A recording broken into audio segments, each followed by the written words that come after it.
Un cordial saludo a toda la familia Persosen, ciencia que integra Latinoamérica. Desde la Sociedad Científica de Estudiantes de Ciencias de la Salud de la Universidad Privada Franz Tamayo, Cochabamba, vamos a hablar un poco sobre los principios básicos del intercambio gaseoso, o también llamado hematosis. Iniciamos con las generalidades.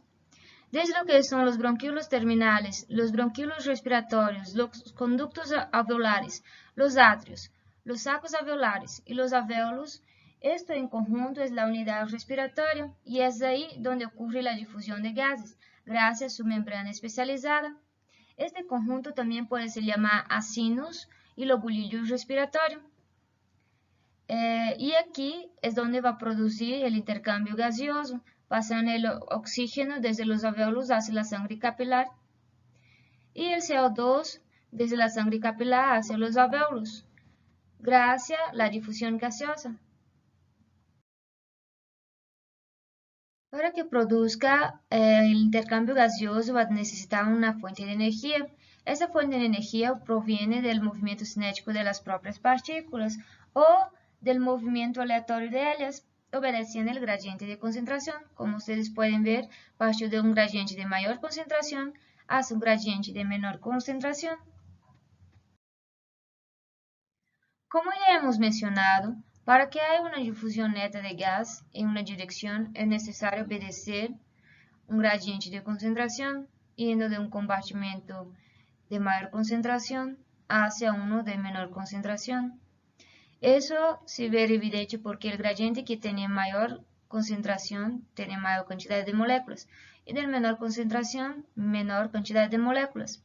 Eso también se da porque el lado que tiene mayor cantidad de moléculas tiene una mayor presión, haciendo con que la presión sea directamente proporcional a la concentración de las moléculas de gases. En la fisiología respiratoria se maneja muestra de gases, principalmente del oxígeno, nitrógeno y dióxido de carbono. La velocidad de difusión de cada uno de estos gases es directamente proporcional a la presión que genera ese gas solo, que se denomina presión parcial de este gas, es decir, presión parcial del oxígeno, del nitrógeno y del dióxido de carbono. Como mencionamos, la presión es directamente proporcional a la concentración de las moléculas de gas.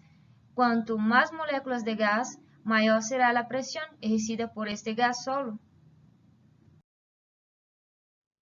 Considerando que el aire atmosférico tiene 79% de nitrógeno, 21% de oxígeno, la presión total de esta mezcla a nivel del mar es un promedio de 760 milímetros de mercurio.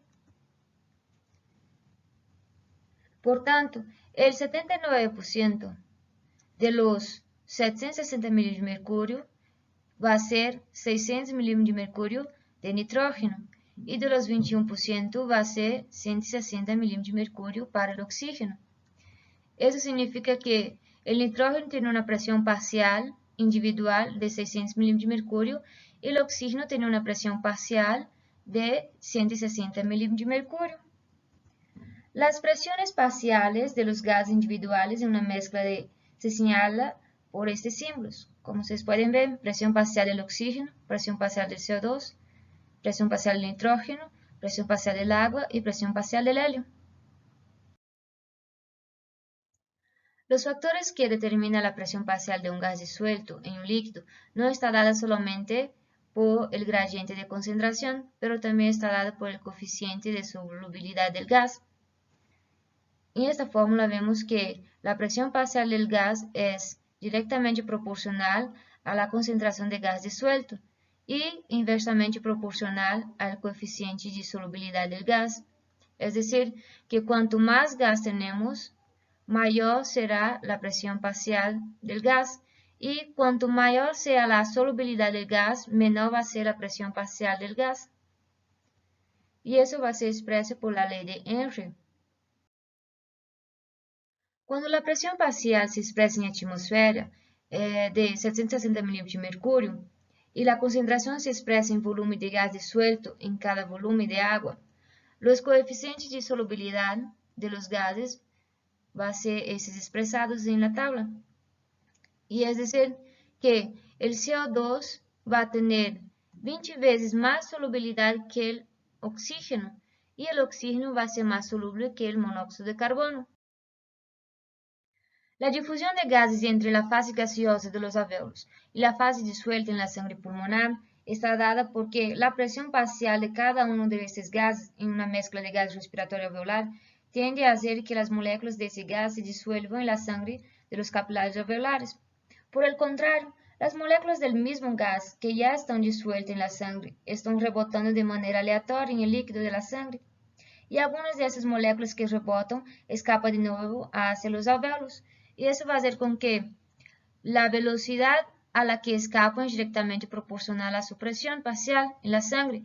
Cuanto mayor sea la presión, mayor será su velocidad para escapar. Y la dirección que va a ser dada a esta difusión va a estar relacionada con la diferencia entre las presiones parciales. Cuanto mayor sea la presión de un lado, va el lado contrario. La difusión va de un lado de mayor presión hacia un lado de menor presión. Aquí estamos expresando lo que es la difusión del gas. El oxígeno en los alvéolos va a tener lo que es una concentración, un gradiente de concentración mayor de lo que en el capilar pulmonar, y el CO2 va a tener un gradiente mayor en el capilar pulmonar que en el alvéolo, haciendo con que el oxígeno va hacia el capilar pulmonar y el CO2 hacia el alvéolo pulmonar. Eso obedeciendo un gradiente de presión. La composición del aire alveolar es diferente del aire atmosférico, debido a que el aire alveolar es sustituido solo de manera parcial por el aire atmosférico en cada respiración. Tenemos en los pulmones una capacidad residual funcional de más o menos 2.300 ml, dejando que en cada respiración entre solo una cantidad muy pequeña de aire nuevo. El oxígeno se absorbe constantemente hacia la sangre pulmonar desde el aire pulmonar. El dióxido de carbono está difundiendo constantemente desde la sangre pulmonar hacia los alvéolos, y eso hace con que en los alvéolos tenga una cantidad mayor de dióxido de carbono que en el aire atmosférico. El aire atmosférico seco que entra en las vías respiratorias es humidificado incluso antes de que llegue a los alvéolos, debido a la presión parcial del agua. Cuando una persona inhala aire no humidificado hacia las vías respiratorias,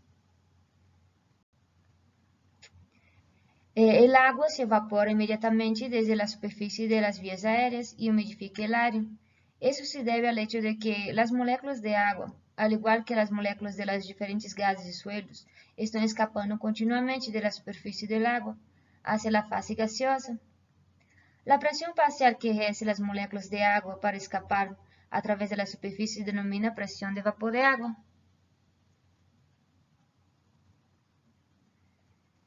A la temperatura corporal normal de 37 grados, esa presión de vapor es de 47 milímetros de mercurio. Por tanto, una vez que la mezcla de gases se ha humidificado totalmente, es decir, una vez que está equilibrado, la presión parcial del vapor de agua en la mezcla de gases es de 47 milímetros de mercurio. Esta presión parcial, al igual que las demás presiones parciales, se denomina presión parcial del agua. Como ustedes pueden ver, el aire atmosférico es diferente del aire alveolar, porque la presión parcial de vapor de agua en una temperatura corporal normal es de 47 milímetros de mercurio, que es por tanto la presión parcial de vapor de agua del aire alveolar. Como la presión total de los alvéolos no puede aumentar por encima de la presión atmosférica de 760 milímetros de mercurio, este vapor de agua simplesmente dilui todos los demás gases que están en el aire inspirado. Como ustedes pueden ver, el valor del nitrógeno en el aire atmosférico es de 597 y del aire alveolar 569. Y en el aire atmosférico el oxígeno es 159, en el aire alveolar 104. Em diferença, o CO2 aumenta por causa do constante intercâmbio gaseoso.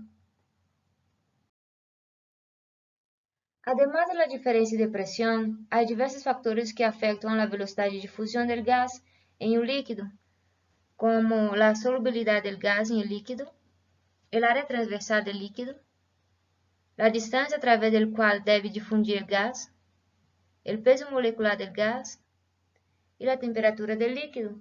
Este último no debe ser muy considerado porque la temperatura permanece razonablemente constante y habitualmente no es necesario considerarlo. En la forma tenemos que la velocidad neta de difusión en los líquidos es directamente proporcional a la diferencia de presión, al área transversal del líquido y a la solubilidad. Eso significa que cuanto mayor sea la solubilidad, el área transversal y la diferencia de presión, mayor va a ser la difusión en los líquidos. Indiferencia que cuanto mayor sea la distancia, mayor sea el peso molecular, menor va a ser la difusión en los líquidos. Y eso está dado por la ley de Fick. Asumiendo que el coeficiente de difusión del oxígeno sea 1, el coeficiente de difusión de los demás gases, que sea el dióxido de carbono, el monóxido de carbono, el nitrógeno y el helio, que son los gases más importantes para la respiración, va a tener estos valores, comprobando que el dióxido de carbono es 20 veces más soluble que el oxígeno. La velocidad con que se renueva el área alveolar por el aire atmosférico es lento, debido a que la capacidad residual funcional de los pulmones son de 2.300 ml y solo 350 ml son de aire nuevo que entra en los alvéolos en cada inspiración normal, y se expira esa misma cantidad de aire alveolar. Por tanto, el volumen de aire alveolar que es sustituido por el aire atmosférico nuevo en cada respiración es solo de 1/7. Como ustedes pueden ver aquí, mismo en la 16ª respiración queda el aire viejo alveolar. Pero eso es bueno porque hace que el mecanismo de control respiratorio sea mucho más estable y ayuda a prevenir los aumentos y disminución excesiva de la oxigenación tisular y del CO2 y del pH tisular cuando se produce una interrupción temporal de la respiración.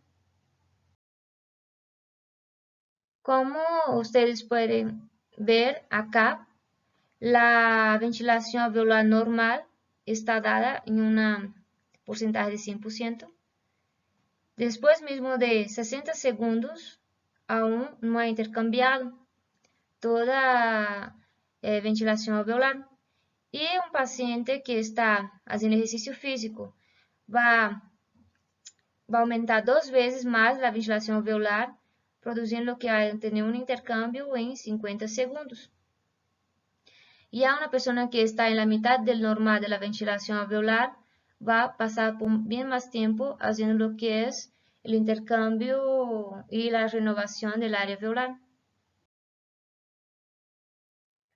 La concentración y presión parcial de oxígeno en los alvéolos va a depender tanto de la velocidad de absorción del oxígeno hacia la sangre, como de la velocidad de entrada de oxígeno nuevo a los pulmones en el proceso de ventilación. Como ustedes pueden ver, la absorción de oxígeno de 250 ml por minuto necesita una ventilación pulmonar de más o menos 5 litros por minuto. Ya un paciente en ejercicio, para tener una absorción de 1000 ml de oxígeno por minuto, el paciente va a tener que tener una ventilación de casi 20 litros por minuto. La ventilación y la velocidad de la que se ventila los alvéolos debe aumentar 4 veces para mantener la presión parcial de oxígeno, con un valor normal de 104 milímetros de mercurio. La concentración y presión parcial de CO2 en los alvéolos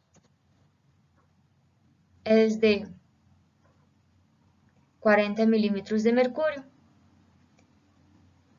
Y la velocidad de ventilación alveolar para eliminar 200 ml de CO2 por minuto seria mais ou menos 4 litros por minuto.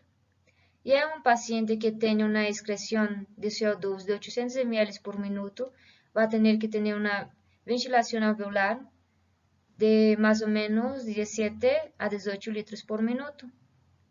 Isso faz com que a pressão parcial de CO2 alveolar aumente em proporção direta à velocidade de excreção do dióxido de carbono. O ar expirado vai estar dado por la cantidad de ar expirado, es decir, el aire del espacio muerto, y la cantidad de aire alveolar. Essas duas quantidades estão dadas por el aire expirado, lo que va a estar expulsando igual el dióxido de carbono. En la unidad funcional pulmonar, o también llamado lobulillo respiratorio, va a tener más o menos 300 millones de alvéolos en los pulmones. Y cada alvéolo va a tener más o menos 0,2 milímetros de diámetro. En esta imagen transversal de las paredes alveolares, pueden ver que las paredes alveolares son muy delgadas y forman casi una red sólida de capilares alveolares. Eso se torna evidente que los gases alveolares es muy próximo a la sangre de los capilares pulmonares. Y si ustedes pueden ver esta parte que se llama lo que es la membrana respiratoria, también llamada membrana pulmonar, que son las porciones terminales de los pulmones. En la membrana respiratoria tenemos lo que son 6 capas. La primera capa es el líquido y está formada por el surfactante pulmonar. La segunda capa tenemos el epitelio alveolar, tenemos la membrana basal epitelial, el espacio intersticial, la membrana basal celular capilar y el endotelio capilar. De ese lado tenemos el capilar y el alvéolo. Por más que tenemos 6 capas, el grosor de la membrana es muy delgado, midiendo más o menos de 0,2 a 0,6 micrómetros de grosor. La área transversal de la membrana va a tener más o menos 70 metros cuadrados y la cantidad total de sangre en los capilares de los pulmones en cualquier instante dado es de 60 a 140 ml. Bueno, siguiendo, sabemos que el diámetro medio de los capilares pulmonares es de aproximadamente 5 micrómetros. ¿Qué significa? Significa que los eritrocitos se deben comprimir a través de ellos y que la membrana del eritrocito actualmente toca la pared capilar, de modo que no es necesario que el oxígeno y el dióxido de carbono atraviesen cantidades significativas de plasma cuando difunden entre alvéolos y eritrocitos, por ese tamaño ser muy pequeño. Bueno, la capacidad de difusión del oxígeno es de 21 ml por minuto por milímetro de mercurio, es decir que a cada 1 minuto pasa 230 ml de oxígeno a través de la membrana respiratoria. Los factores que influyen en la velocidad de difusión gaseosa a través de la membrana son, primero, el grosor, porque la velocidad de difusión a través de la membrana es inversamente proporcional al grosor de la membrana. Y en los pacientes que cursan con edema pulmonar, que hace con que ese espacio intersticial sea más grueso, va a hacer con que el intercambio gaseoso sea difícil y tarde más, porque aún de los gases tienen que pasar por la membrana respiratoria, van a tener que pasar también por esta camada de líquido. Y de igual manera tenemos lo que es la fibrosis pulmonar, que va a hacer con que esta membrana respiratoria sea más gruesa. Ya en los pacientes que tienen un área superficial de la membrana disminuida, en el caso del enfisema pulmonar, va a hacer con que tenga menor capacidad de intercambio gaseoso, porque estos sacos alveolares van a estar destruidos. como ustedes pueden ver aquí, tiene más sacos alveolares y haciendo con que tenga un mayor intercambio gaseoso, mientras que aquí ya no tiene el saco alveolar. De igual manera, los pacientes que necesiten sacar, tener una resección de un lóbulo pulmonar o de un lado del pulmón por alguna enfermedad, también va a disminuir lo que es la área superficial de la membrana. Los pacientes que tienen un coeficiente de difusión bajo, significa que los pacientes los gases tienen poca solubilidad. Ya la diferencia de presión, como usted ya sabe, cuanto mayor presión, más fácil tiene el gas de ir de un lado hacia el otro, por la diferencia de presión. Pero cuando se igualan las presiones, se queda difícil de un gas de ir de un lado hacia el otro. Durante un ejercicio muy intenso o en otras situaciones que aumente mucho el flujo sanguíneo pulmonar y la ventilación alveolar, va a tener un aumento de lo que es la necesidad de oxígeno, aumentando de 21 a 65 ml por minuto por milímetro de mercurio, el triple del valor normal. ¿Y eso por qué? Porque va a abrir los capilares pulmonares que estaban previamente cerrados, acá.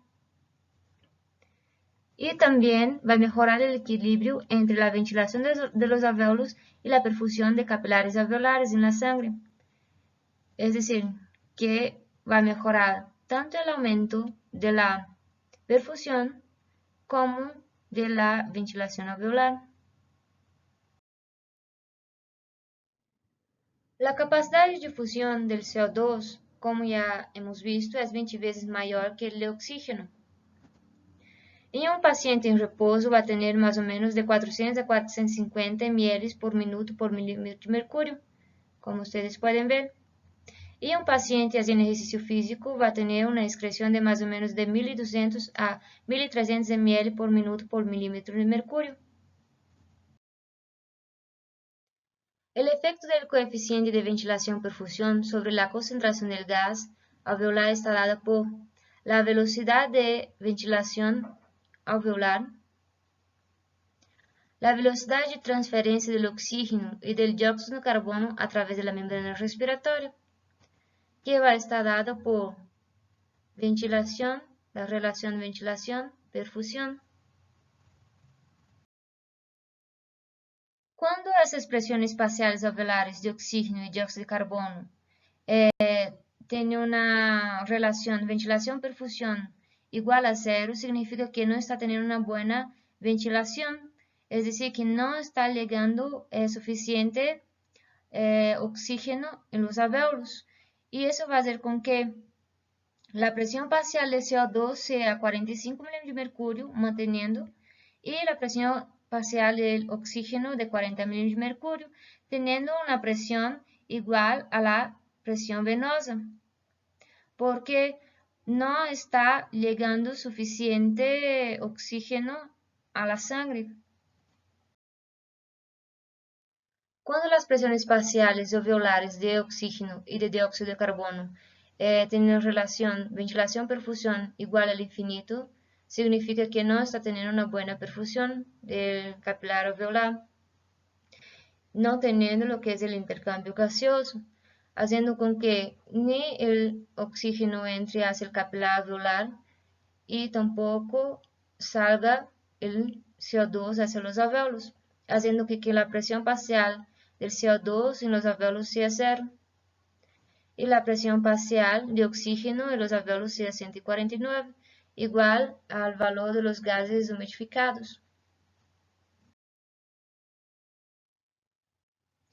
Pero cuando la relación ventilación-perfusión es normal, es decir, que está teniendo tanto una buena ventilación como una buena perfusión, la presión parcial va a ser igual a sangre arterial, teniendo una presión del oxígeno de 104 y una presión del dióxido de carbono de 40. Como podemos ver aquí, el diagrama de presión parcial de oxígeno de CO2 en relación a la ventilación-perfusión. Aquí cuando está en el valor normal, mantiene lo que es el área alveolar normal. mientras que cuando la ventilación-perfusión es igual a 0, mantiene la presión de la sangre venosa. Y cuando está igual al infinito, va a quedar como el aire humidificado. Cuando hablamos de cortocircuito fisiológico, estamos hablando que la relación ventilación-perfusión está inadecuada, está por debajo del valor normal, y eso hace con que se aporte poco oxígeno necesario para oxigenar completamente la sangre que fluye a través de los capilares pulmonares. Por tanto, cierta fracción de la sangre venosa que atraviesa los capilares pulmonares no está siendo oxigenada, y eso va a llamar sangre derivada. De igual manera, tenemos los vasos bronquiales. Esos vasos bronquiales no están pasando por lo que es los capilares alveolares y no están siendo oxigenados, también llamando sangre derivada. Y esos vasos van a tener más o menos 2% del gasto cardíaco. Cuando hablamos de espacio muerto fisiológico, estamos hablando justamente lo contrario de lo que es el cortocircuito fisiológico, porque aquí la relación ventilación-perfusión está aumentada, debido que en los alvéolos, en esta parte, va a tener una mayor ventilación, va a estar con mayor oxígeno, porque va a tener una disminución de lo que es la perfusión sanguínea. Y eso aquí llamamos de ventilación alveolar desperdiciada, porque no está pasando oxígeno hacia los capilares pulmonares.